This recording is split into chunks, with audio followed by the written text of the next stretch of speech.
এই গীবত যদি করো তাহলে নিজের আপন মৃত্যু ভাইয়ের গোশত খাইলে যত ঘৃণিত যত পাপ হয় ঠিক তদরূপ পাপ তোমাদেরকে হবে। আল্লাহর বান্দারা মনের কান দিয়ে শোনেন। আর আল্লাহ পাক বল হত্যা করলাম আমি আল্লাহ, আমাকে ভয় করো। আল্লাহ তাআলা হচ্ছেন তিনি তওবা কবুলকারী এবং তিনি অনুশোচনা কবুলকারী, তিনি করুণাময় এবং অসীম দয়ালু, সর্ব অন্তর্যামী তিনি। সুতরাং গীবতটা হচ্ছে সবচাইতে মারাত্মক একটি পাপ। সুতরাং যদি কারোর গীবত করা হয়, কবি বলেছেন যদি কেউ কারোর ক্ষত করে, খুন করে, আঘাত করে, অস্ত্রাঘাত করে, এটা ঔষধের দ্বারাই সেটা মিলে যায়, নিরাময় হয়ে যায়। কিন্তু কথার দ্বারাই যদি কেউ কারোর গীবত যদি করে, মিথ্যা অপবাদ যদি দেয়, এটা কিন্তু সেটা মুছে যায় না সহজে, কঠিন মারাত্মক পাপ। রাসূল কারীম সাল্লাল্লাহু আলাইহি ওয়াসাল্লাম وعن أبي هريرة رضي الله تعالى عنه قال قال رسول الله صلى الله عليه وسلم قال أتدرون ما الغيبة। হযরত আবু হুরায়রা রাদিয়াল্লাহু তাআলা আনহু হাদিসটা বর্ণনা করেছেন। রাসূল কারীম সাল্লাল্লাহু আলাইহি ওয়াসাল্লাম বলতেন, শোনো, তোমাদের মধ্যে এমন কেউ আছে, তোমরা কি জানো যে গীবত কি? রাসূল সাহাবীদের কাছে প্রশ্ন করছেন, মা তাদারুনা মাল গীবত, গীবত কাকে বলে তোমরা কি জানো? সাহাবীরা অনুশোচনা স্বরূপ জবাব দিতেন নবীজিকে। নবীজি যখন প্রশ্ন করতেন, আমাদের এই সমস্ত মুসাল্লিদের মতন এত তারা বেয়াদব ছিল না, সভ্য এবং নম্র। রসুলের কথাগুলো তারা আঙ্গুর এবং কমলা লেবুর মতন তারা গেলে নিতেন। সুবহানাল্লাহ। সুতরাং সাহাবীরা বলতো আল্লাহু আ'লাম, আল্লাহ এবং তার রসুল সবচাইতে বেশি ভালো জানেন। আল্লাহর নবী বললেন, শোনো, তুমি তোমার ভাইয়ের অসাক্ষাতে এমন কথা বলবে যা সে শুনলে অসন্তুষ্ট হয় এবং সে খুবই ভেঙে পড়ে, অপমানিত হয়। এমন কথা তোমার ভাইয়ের অসাক্ষাতে তুমি যখন বলবে পিছনে, এটাই হচ্ছে তোমার গীবত।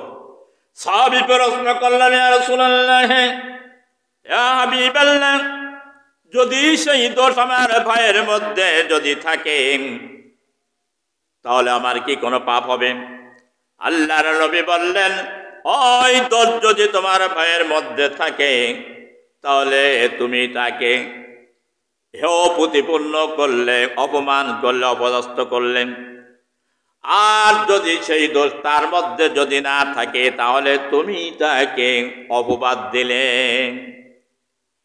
সুতরাং তাকে তুমি অপরাধী সাব্যস্ত করে দিলে।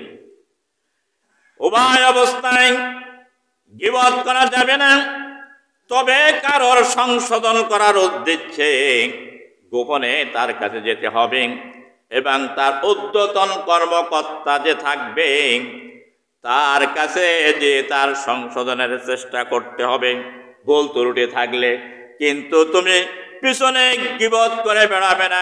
গীবতটা হচ্ছে সবচেয়ে দুর্গন্ধ এবং সবচেয়ে ঘৃণিত একটি বস্তু। আমেন। মোমেন মুসলমান ভাই ও বোনেরা, বোনের কান দিয়ে খেয়াল করে শুনে রাখেন। আবু সাইদ রাদিয়াল্লাহু তাআলা আন হাদিসটা বর্ণনা করেছেন, আল গীবাতু আসাদ্দু মিনাজ জিনা।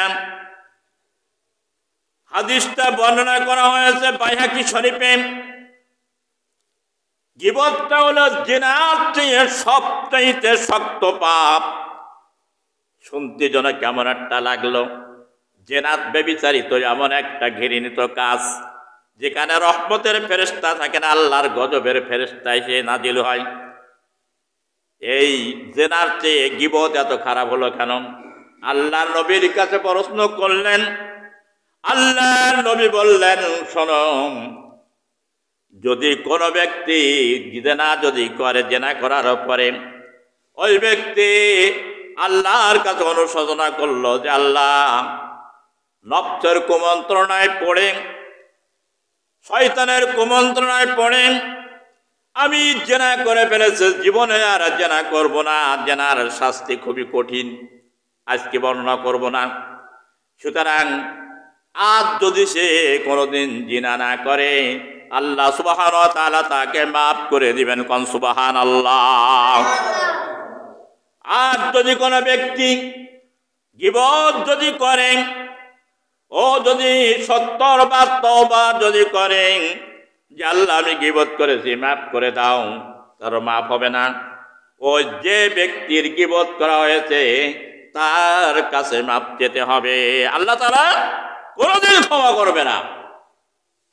গীবত কত বড় শক্ত জেনার চেয়ে, জেনার গুনাহ আল্লাহ মাফ করে দিল উভয়ে, কিন্তু গীবত করে। এখন মনে করেন আমি আমার লোকের গীবত করেছি, সেই ব্যক্তি আর বেঁচে নাই, এটা উপায় কি? উপায় হচ্ছে এইটা, তুমি তার জন্য আল্লাহর কাছে ক্ষমা প্রার্থনা করবে এবং তোমার জন্য তুমি আল্লাহর কাছে ক্ষমা প্রার্থনা করবে, উভয়ের জন্য, তুমি এবং যাকে গীবত করেছো। বন্ধুরা, মনের কান্দে শুনে রাখেন, হযরত আনাস রাদিয়াল্লাহু তাআলা আনহু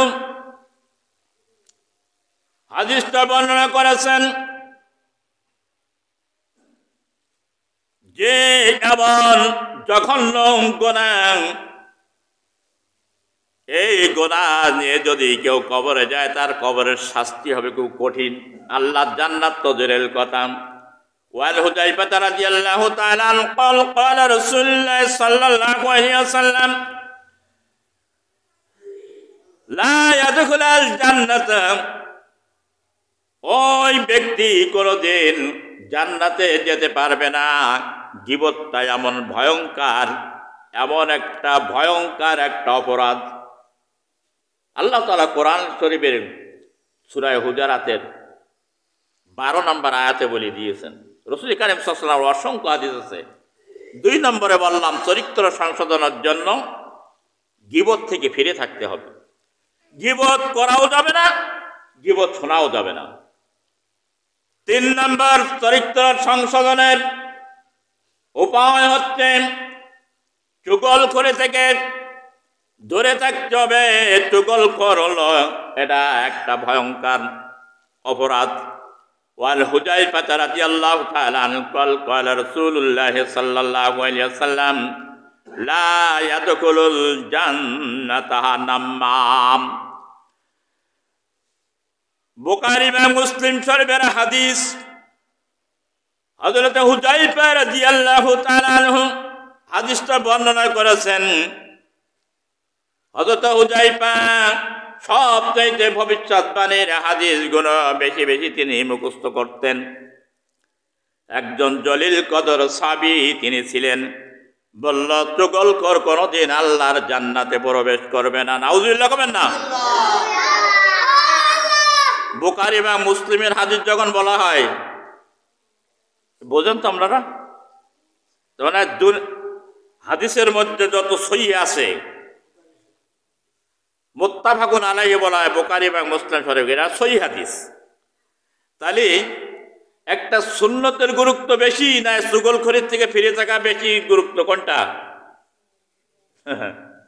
আমরা কিন্তু এইসব হাদিস মানি না, আমরা মানে সস্তা হাদিসগুলো, সস্তা সস্তা যেগুলো সেইগুলো। চুগলখড়ের জন্য সমাজটা একেবারে ধ্বংসের দ্বার প্রান্তে যেয়ে পৌঁছেছে।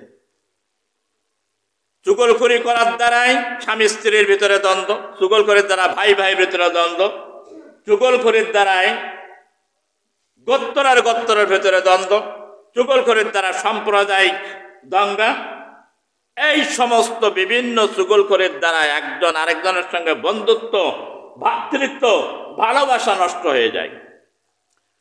এই জন্য মহান আল্লাহ রাব্বুল আলামিন কোরআনে কারীম সূরাতুল বাকারা 11 এবং 12 নম্বর আয়াতে বলেছেন, ওয়াইজা কিলা লাহুম লা তুফসিদু ফিল আরদি ক্বালু ইন্নামা নাহনু মুসলিহুন।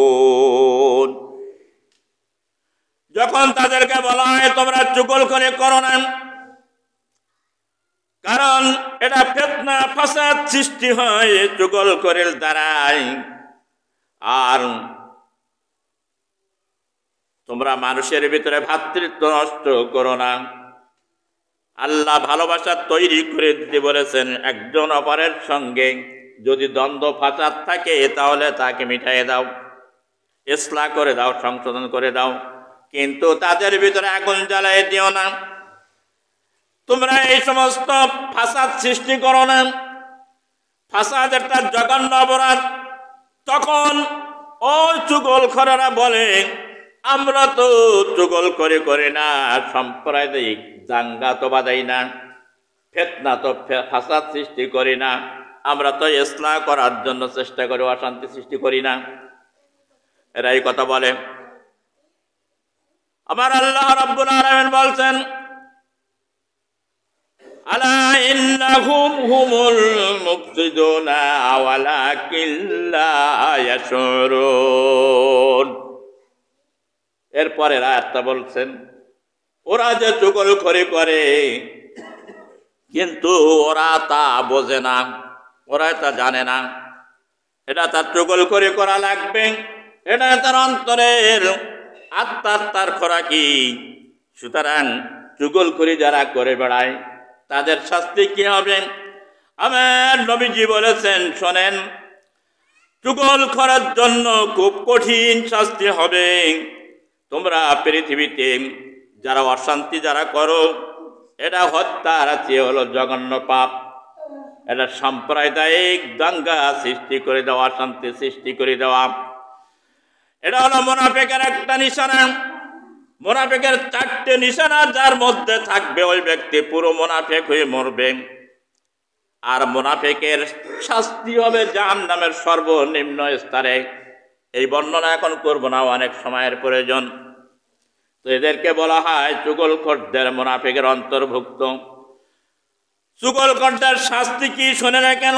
আবু হুরায়রা আন আব্বাস রাদিয়াল্লাহু তাআলা قال قال رسول الله صلى الله عليه وسلم مر قبرينه فقال إنهما تؤدبانه وما يؤدبان بأن كبره بلام إلى آخر الحديث।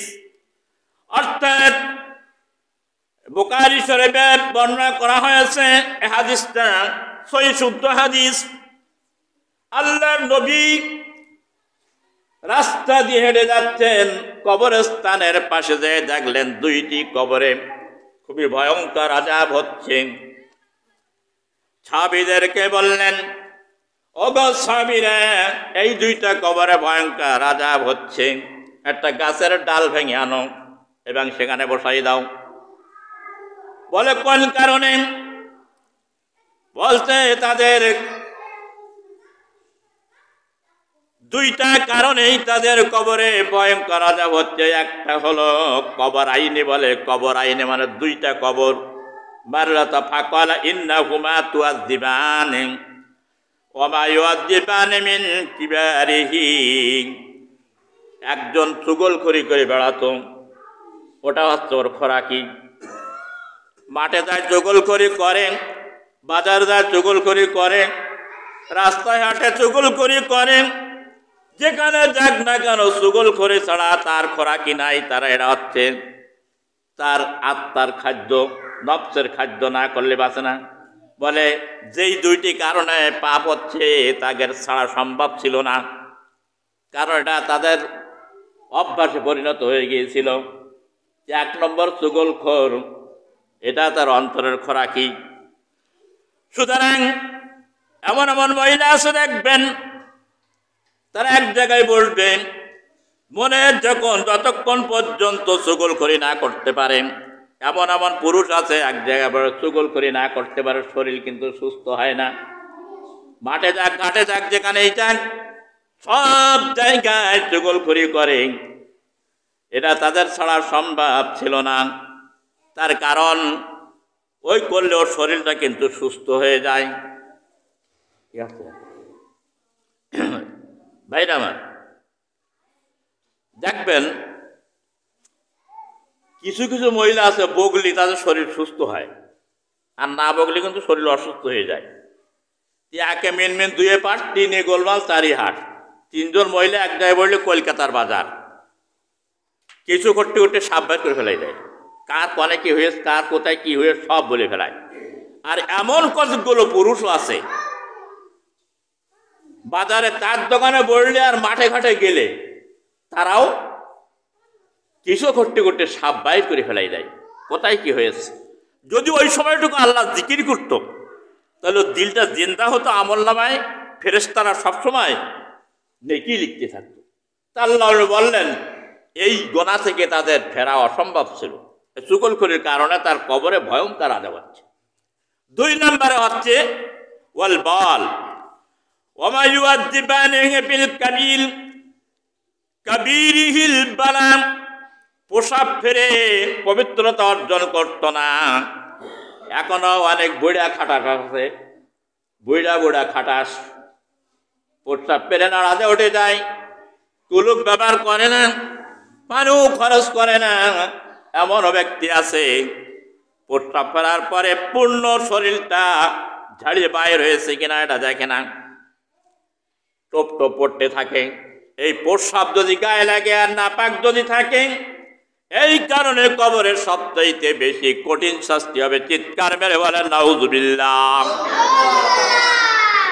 বন্ধুরা আমার, আল্লাহ নবী বললেন এই 2টা কারণে কবরের সবচাইতে বেশি তাদের শাস্তি হচ্ছে। এটা ডাল ভেঙে দাও। খেজুরের ডাল দেওয়া হয় কেন? যতক্ষণ পর্যন্ত ওই ডালটা আল্লাহ জিকির করতে থাকে, সমস্ত গাছ যত ইউসাব্বিহু লিল্লাহি মা ফিস সামাওয়াতি ওয়াল আরদ, আসমান জমিনে বিশ্ব ব্রহ্মাণ্ডে যত গাছ আছে সব গাছগুলো কিন্তু আল্লাহ জিকিররত। এই জন্য যদি কেউ গাছ কাটতে যায়, ডাল ভাঙতে যায়, পাতা বাটতে যায়, আগে গাছের গায়ে 3টে টক্কা দিয়ে নেবে, জিকির থেকে তার রত করবে। তারপরে যে পাতা ভাঙবে, যদি বিনা কারণে যদি ভাঙে কোনো কাজে লাগলো না, তাহলে ওটা সগীরা গুনাহ করলো। ভাইরা আমার, বন্ধুরা আমার, মনের কান দিয়ে শুনে রাখেন, নামাজে খালি সিজদা দিলেই নেকি হয় না। একটা গাছ যদি আপনি পাতাও ভাঙতে যান, তাও যেন পরের গাছে যেন ভাঙবেন না চুরি করে, এটা আরো জঘন্য অপরাধ। সুতরাং এই সমস্ত পাপ থেকে ফিরে থাকতে হবে। কবরের পরে দিলেও যতক্ষণ পর্যন্ত জিকির করবে ততক্ষণ পর্যন্ত ওই কবরের আযাবটুকু একটু হালকা হবে। সুবহানাল্লাহ। কান ইবনে আব্বাস হাদিসটা বর্ণনা করেছেন সিয়াসে তার সহিহ হাদিস থেকে। নবীজি বলেছেন এই পাপটা হলো সবচেয়ে বড় মারাত্মক এবং ভয়ঙ্কর পাপ, ভয়ঙ্কর গুনার কাজ। তাহলে 3 নম্বরে বললাম চরিত্র সংশোধন, চুগলখড়ি থেকে প্রত্যেকটা নারী এবং পুরুষকে ফিরে থাকতে হবে। 5 নম্বর চরিত্র সংশোধন করার জন্য অহংকার। অহংকার এমন একটি গুনাহ, আল্লাহ রাব্বুল আলামিন সূরা হুমাযা যাদের মুখস্থ আছে পড়বেন, ওয়াইলুল লিকুল্লি হুমাযাতিল লুমাযা। প্রথম আয়াত আল্লাহ পাক বলতেন সেই লোকের জন্য ধ্বংস অনিবার্য এবং অবধারিত যারা পশ্চাতে মানুষের ধিক্কার দেয় আর পিছনে তাদেরকে নিন্দা করে বেড়ায়। ওয়াইলুল লিকুল্লি হুমাযা, তার নাম রেখেছেন আল্লাহ। সামনে সামনে মানুষের ধিক্কার দেয়, অহংকার করে, তাকাব্বুরি করে, ফকর করে, আর পিছনে যখন যায় তখন তার নিন্দা করে বেড়ায়। সূরা হুমাযার প্রথম আয়াত। আল্লাহ রাব্বুল আলামিন সূরাতুল লুকমানের 18 নম্বর আয়াতে বলেছেন, একজন বিচ্ছু জ্ঞানী হযরতে লোকমান হাকিম আল্লাহর বড় একজন আবদাল ছিলেন। তিনি তার পুত্রকে তিনি ওসিয়াত করতেন, বুঝাতেন, নসিহত করে বুঝাতেন, ওয়ালা তুসাইল খাদ্দাকা লিন্নাসি ওয়ালা তামশি ফিল আরদি মারহা ইন্নাল্লাহা ইউহিব্বু কুল্লা মুক্তালিন ফাকুর। সন্তানকে বোঝাচ্ছেন, হে আমার বৎস, আমার সন্তান, অহংকার বশে মানুষকে অবজ্ঞা করো না এবং পৃথিবীতে তুমি উদ্ধত ভাবে তুমি চলাফেরা করো না, কারণ নিঃসন্দেহে আল্লাহ কোন উদ্ধত অহংকারীকে আল্লাহ তাআলা ভালোবাসেন না এবং পছন্দ করেন না। চিৎকার মেরে বলেন নাউজুবিল্লাহ। লোকমান হাকিম সূরা লোকমান 21 পারা 18 নম্বর আয়াত আমি বললাম যে মানুষের সঙ্গে অবজ্ঞার মুখ ভারী করে কথা বলো না। তোমার টাকা হতে পারে, আজকে তুমি বড় ঘরের বংশের মানুষ হতে পারো, তোমার পোশাক সুন্দর হতে পারে, বা তুমি এক বাপের এক পুত্র হতে পারো, কিন্তু অহংকার করতে পারবে না। অহংকারকারীকে আল্লাহ কোনোদিন ভালোবাসেন না, অহংকার পতনের মূল। সুতরাং এই দুনিয়ায় কত অহংকারকারীর দৃষ্টান্ত আছে, এখন বলবো না, বলার সময় নেই। সুতরাং যারা অহংকার করে, আমার ভাইরা, আগে ছিল জিরো, এখন হয়েছে হিরো। আগে কত লোকের কাছ থেকে এখন কোটিপতি হয়ে গেছে, মানুষকে মানুষ বলে না, সম্মানী মানুষকে অপমান করে, মুরব্বীদের সম্মান দেয় না, টাকার গৌরবে, টাকার অহংকারে তাকে তার চরিত্র থেকে, তার অভ্যাস থেকে, পিছনের কথা থেকে তার ফিরাই রেখেছে। এই জন্য আমার স্ত্রী মাঝে মাঝে বলতাম, ছোট লোক যখন বড় হয়ে যায় তার পিছনের কথা সে ভুলে যায়। কিন্তু আমি আমার একটা অভ্যাস চিরজীবন, ওই যে ছোট্টবেলায় যেসব কথা সব এখন মনে পড়ে যায়। এই জন্যই আগে নিজের খানা থেকে আরেকজনকে খাওয়াই দেয়। পকেটে থাকলে বাজার করা হোক আর না একজন দিই। আমি জানি এক সময় ছড়া জামা গায়ে দিয়েছি মানুষের কাছ থেকে নিয়ে, এবং মানুষের অনেক সময় বাদ দেওয়া খাদ্যটা খেয়েছি।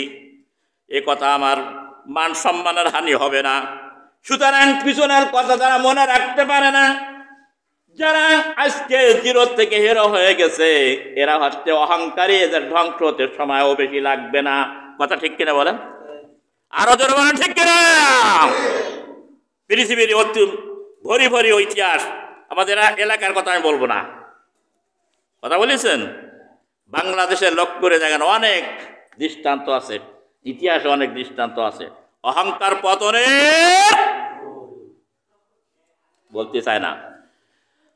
আল্লাহ রাব্বুল আলামিনের নবী বলেছেন, আনা আব্দুল্লাহ ইবনে মাসউদ রাদিয়াল্লাহু তাআলা আনহু قال قال رسول الله صلى الله عليه وسلم لا يدخل الجنة من كان في قلبه مثقال ذرة من كبر إلى آخر الحديث رواه মুসলিম। মুসলিম শরীফের সহিহ হাদিস।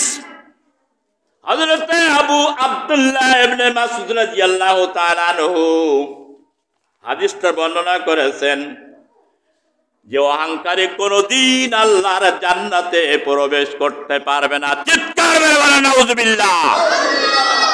কিসের অহংকার তোমার, কিসের সম্পদ, কিসের গাড়ি, কিসের বাড়ি, কিসের অট্টালিকা? তুমি যেখানে শোবা সবচেয়ে ফকির সেখানেই শোবে, পার্থক্য কোনো নাই। 3 জায়গায় পার্থক্য হবে না। 1 নম্বর কবরে, 2 জায়গায় হচ্ছে নামাজের ভিতরে। বাচ্চা যেখানে দাঁড়াবে তার গায়ে কাদের সঙ্গে কাঁধ মিলাই ফকিরও সেখানে দাঁড়াবে। বলতে পারবে না যে তুই ফকির, ভিক্ষা করি বেড়াটা, আর আমি হলাম বাচ্চা, প্রধানমন্ত্রী, মিনিস্টার, আমার কাছে দাঁড়াতে পারবে না। এ কথা বলার অধিকার তাকে দেওয়া হয় নাই। সুতরাং অনেক দৃষ্টান্ত আছে, সময় পাইলে বলতাম, কিন্তু আর বলবো না। আল্লাহর বান্দারা শুনে রাখুন, এই জন্য কিসের গৌরব আর কিসের অহংকার, তোমার কিছুই ছিল না, এখন একটু হয়েছে, তাতে অসুবিধা কি? শুকরিয়া আদায় করো, মানুষকে দাও, বাড়বে। অহংকার করলে পতন হয়ে যাবার সময় বেশির ব্যবধান না। মানুষের বদদোয়া ভয়ঙ্কর বদদোয়া, দোয়াও খুব ভয়ঙ্কর বদদোয়া। সুতরাং দোয়ার বদদোয়া থেকে দূরে থাকো। দোয়া থেকে দোয়া চাও, কিন্তু বদদোয়া থেকে দূরে থাকো। অহংকারী কোনদিন আল্লাহর জান্নাতে প্রবেশ করবে? আরো জোরে বলেন, করবে না। তুমি 10 তলার মালিক হলে কি হবে? কোনো কাজ হবে না।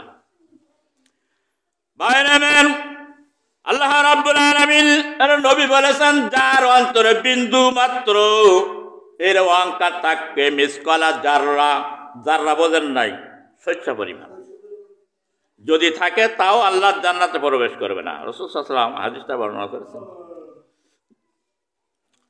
আল্লাহর নবীর কাছে প্রশ্ন করলেন সাহাবী, ইয়া রাসূলুল্লাহ, যদি কেউ তার লেবাস বা তার পোশাক যে সুন্দর যদি করে, তাতে কোনো কি অহংকার হবে, তাকাব্বুরি হবে? তার জুতা ভালো হোক, তার পোশাক ভালো হোক, তার টুপি ভালো হোক, তার জামা ভালো হোক, তার পায়জামা ভালো হোক, আল্লাহর নবী বললেন না, হুসনুল, আল্লাহ রাব্বুল আলামিনের একটা নাম হলো হুসনুল, সুন্দর।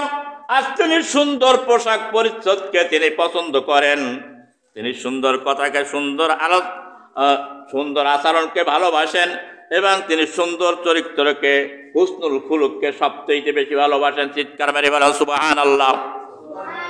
পোশাক পরিচ্ছদে অনেকের অহংকার আছে, কি গেটের নিচে পর্যন্ত পরে, আর বারবার তাগায়। মহিলারা আছে এক শ্রেণীর ওই রকম পোশাকের বাহাদুরি, আর পুরুষেরাও এক রকমের আছে, তারা বাহাদুরি করে, আহা কি পরেছি, কি পরেছি, ওরি দেখ, ন্যাংসায় উঠবি কিয়ামতে।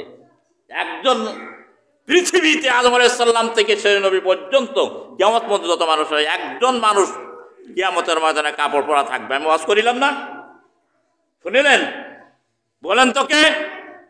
বলতে পারে না। হযরতে ইব্রাহিম আলাইহিস সালাতু ওয়াস সালাম আমাদের মুসলিম জাতির পিতা, তাছাড়া আর কেউ কাপড় পরে উঠতে পারবে না। গৌরব কোথায় দেখাও?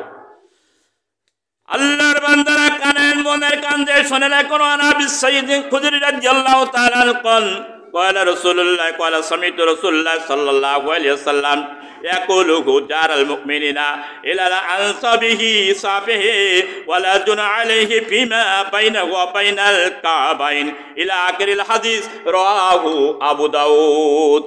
6 খানা হাদিসের মধ্যে আবু দাউদ শরীফের একখানা হাদিস।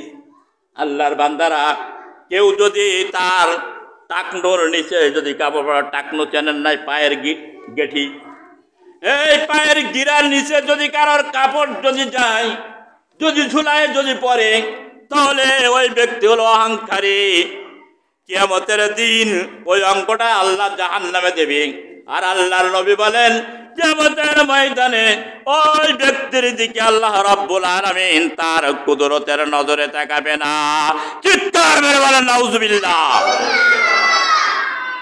পায়ের গেঠির নিচে যারা পায়জামা লুঙ্গি পরে, তাদের জন্য ভয়ঙ্কর দুঃসংবাদ, কঠিন দুঃসংবাদ।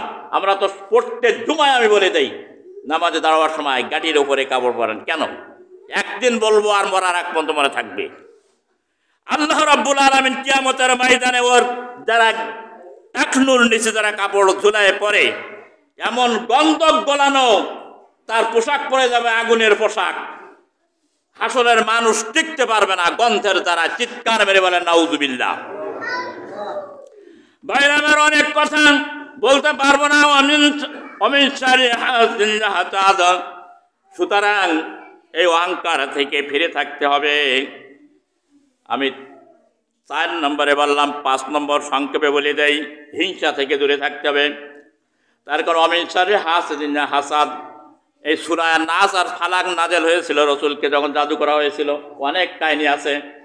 শেষ কথা বলা হয়েছে সূরা ফালাকের, যে হিংসুকের অপকারিতা হইতে আল্লাহর আশ্রয় প্রার্থনা করছি।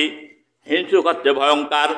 হাদিস শরীফে ও আন আবি হুরায়রা রাদিয়াল্লাহু তাআলা قال قال رسول الله صلى الله عليه وسلم ইয়াকুম ওয়াল হাসাদু ফাইনাল হাসাদা ইয়াকুলুল হাসানাতিহি কামা তাকুলুন নারুল হাতাব। আবু দাউদ শরীফের হাদিস। আল্লাহর নবী বলেছেন, হযরত আবু হুরায়রা হাদিসটা বর্ণনা করেছেন, রাসূল কারীম সাল্লাল্লাহু আলাইহি ওয়াসাল্লাম বলেছেন, তোমরা হিংসা থেকে তোমরা অবশ্যই নিজেদেরকে বাঁচিয়ে রাখবে, কারণ হিংসা এমন একটা ভয়ঙ্কর ক্যান্সার, এমন একটা রাসায়নিক যন্ত্র, তোমার যত আমল আছে সমস্ত আমলগুলো তোমার বরবাদ করে দেবে। চিৎকার মেরে বলেন নাউজুবিল্লাহ। হিংসা হিংসা মানুষকে ধ্বংস করে দেয়। একুল নারুল হাতাব, কাঠ যেমন আগুন যেমন কাঠকে পোড়াইয়ে ছাই করে দেয়, হিংসা মানুষের নেক আমলকে একদম বরবাদ করে সৈন্যের কোটায় চলে যায়। আরো জোরে বলেন নাউজুবিল্লাহ। হিংসা করা যাবে না। কারোর ভালো হচ্ছে, কার সম্মান বেশি, কারোর অর্থনৈতিক বেশি, কারোর সুখী আছে, কেউ ভালোভাবে আছে, কারোর মর্যাদা বেশি, এটার দ্বারা কোনোদিন হিংসা করা যাবে। হিংসা করতে পারবেন না। আপনিও প্রতিযোগিতা করেন, আমি হচ্ছি ভালো হব, আমি হচ্ছি মর্যাদাবান লোক হব। তো রাসূল কারীম সাল্লাল্লাহু আলাইহি ওয়াসাল্লাম বলেছেন হিংসা থেকে দূরে থাকতে হবে, না হিংসা তোমার সব কিছু বরবাদ করে দেবে। আরেকটা হাদিস বলি, عن عبد الله بن مسعود رضي الله تعالى ابي هريره رضي الله تعالى عنه قال قال رسول الله صلى الله عليه وسلم تعجون عليه من يوم القيامه يوم وجهينه رواه البخاري ومسلم। ভাইরা আমার, হিংসা থেকে দূরে থাকতে হবে। অনেক হাদিস আছে, বলতে পারলাম না। 6 নম্বর হাদিসটা বলে শেষ করে দেই। দ্বিমুখী নীতি, যা মুনাফিকি। আপনার কাছে এক রূপ নিয়ে যায় আর আরেকজনের কাছে আরেক রূপ নিয়ে যায়। এরা লোক আছে না নাই? আপনার কথাটা ওর লাগাই দিয়ে আসলো ভালো করে, দিয়ে ওর কাছে বললো, আপনার কাছে বললো, হ্যাঁ আমি গেলাম তোর এরকম, তুই তো ভালো, খুব ভালো মানুষ, অসুবিধা না। ওর কাছেও ভালো আছে এগুলো, এর কাছেও ভালো আছে এগুলো, দুইজনের কাছে ভালো। এর নাম কি? মুনাফিক, দুমুখী নীতি। রাসূল কারীম সাল্লাল্লাহু আলাইহি ওয়াসাল্লাম এর সম্পর্কে একটা হাদিস বলতে শোনেন। আবু হুরায়রা রাদিয়াল্লাহু তাআলা আনহু তাজাফুনা আলাইহি শাররান নারি ইয়াউমাল কিয়ামাতিহি আকিলহু লিয়াল্লিমাহুমুল্লাহু আলাইহিল ওয়াজহাইন। দুইজনের কাছে দুই রকম চেহারা দেখা, তাকে বলে দুইমুখী নীতি অবলম্বনে। বুখারী এবং মুসলিম শরীফের সহিহ হাদিস। কিয়ামতের দিন তোমরা এই দুইমুখী লোকটাকে খুব ভয়ঙ্কর অবস্থায় কিয়ামতের ময়দানে দেখতে পাবে, বিভীষিকাপূর্ণ অবস্থায় দেখতে পাবে, ভয়ঙ্কর মূর্তি এবং ভয়ঙ্কর আকৃতিতে লোকটা কিয়ামতের ময়দানে তোমাদের সঙ্গে সাক্ষাৎ হবে। চিৎকার মেরে বলেন নাউজুবিল্লাহ। এই জন্য কোন নারী, কোন পুরুষ, কোন যুবক যুবতী দ্বিমুখী নীতি অবলম্বন করবে না। দ্বিমুখী নীতি খুবই খারাপ। সর্বশেষ হাদিসটা বলে শেষ করে দেব। বাক্কার সিদ্দিক রাদিয়াল্লাহু তাআলা আনহু قال قال رسول الله صلى الله عليه وسلم مالونها من ضلها مؤمنا ومكر به রাও তিরমিজি শরীফের হাদিস। হযরত আবু বকর সিদ্দিক রাদিয়াল্লাহু তাআলা আনহু বলেন, বিশ্ব নবী তাজদারে মদিনা মুহাম্মদুর রাসূলুল্লাহ সাল্লাল্লাহু আলাইহি ওয়াসাল্লামকে বলতে শুনেছি, তিনি বলেছেন, যে ব্যক্তি কোন মুসলমানের ক্ষতি সাধন করেন এবং মুসলমানের জন্য ধ্বংস কামনা করেন, সেই ব্যক্তি হলো সারা দুনিয়ার যত সৃষ্টি আছে সকলের অভিশাপ সেই ব্যক্তির পরে নাজিল হবে। চিৎকার মেরে বলেন নাউজুবিল্লাহ। সেই ব্যক্তি হলো সবচেয়ে বড় অভিশপ্ত। মুসলমানের ক্ষতি সাধন করার জন্য, মুসলমানের সম্প্রীতি, ভালোবাসা, ভ্রাতৃত্ব নষ্ট করার জন্য, সম্মান ইজ্জত নষ্ট করার জন্য যারা এইরকম চেষ্টা করবে দুমুখী নীতি, এদের পরে আল্লাহর লানত, আল্লাহর অভিশাপ। রাসূল কারীম সাল্লাল্লাহু আলাইহি ওয়াসাল্লামের সহিহ সনদ থেকে বললাম। আজকে 6টা শর্ত বলেছি চরিত্র সংশোধনের জন্য। কয়টি? কত বলেন? 6টি।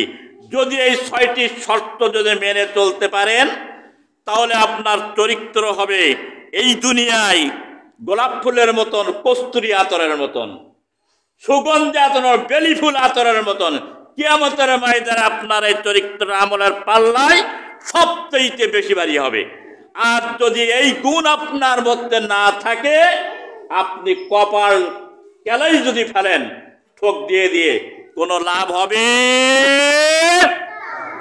নামাজ পড়ে চুগলখড়ি করে, গীবত করে, শিকায়েত করে, হিংসা করে, দ্বিমুখী নীতিমালা করে। এজন্য আল্লাহ রাব্বুল আলামিন এই সমস্ত পাপ থেকে, আজকে যে আলোচনাগুলো আমরা শুনলাম, এ থেকে আমাকে এবং আপনাদের গোটা পৃথিবীর মুসলমানদেরকে আল্লাহ যেন হেফাজত করে, সৎ চরিত্র গঠন করে এই পৃথিবীতে শেষ নিঃশ্বাস ত্যাগ করার তৌফিক দান করেন। সর্বশক্তি নিয়োগ করে বলেন টেকনাফ থেকে তেঁতুলিয়া পর্যন্ত যেন পৌঁছে যায়। সবাই বলেন আমিন।